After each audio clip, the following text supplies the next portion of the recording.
Looking at the beautiful woman sleeping on the sofa, I was very satisfied with her performance last night. Suddenly, a large group of FBI agents burst through the door. Out of fear, I raised both hands, and then they pinned me to the ground and handcuffed me.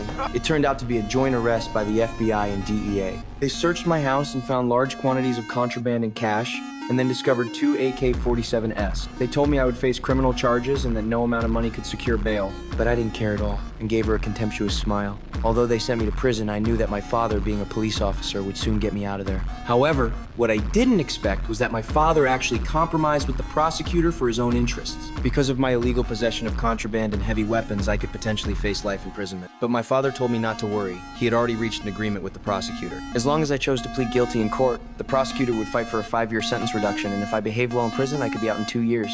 This sudden, devastating news was unacceptable to me, but to reduce my sentence, I still followed my father's advice. However, an accident occurred on the day of the trial. Although I chose to plead guilty, the judge believed that my possession of heavy weapons was actually to protect my contraband. Therefore, according to the minimum sentencing standards, the judge sentenced me to 10 years in prison. Only then did I realize that both my father and I had been deceived by this prosecutor. I simply could not accept this outcome. 10 years in prison? How was that possible? I angrily cursed at the prosecutor, but the matter was now settled, and no matter how much I struggled, it was useless. 7 months later, a prison guard suddenly took me to the medical office, where sat the very prosecutor who had sent me to prison, along with a beautiful woman. The woman identified herself as a special agent from the FBI. She had discovered that I had been living quite comfortably during my 7 months in prison, not only getting along well with various prison gangs, but even developing my own side business there. But I paid no attention to her praise, knowing they were looking for me. It turned out they valued my social skills and wanted me to transfer to another prison to make contact with an inmate and extract from him the location where bodies were hidden. The prosecutor also told me they suspected this person was a serial killer who had murdered 14 young girls,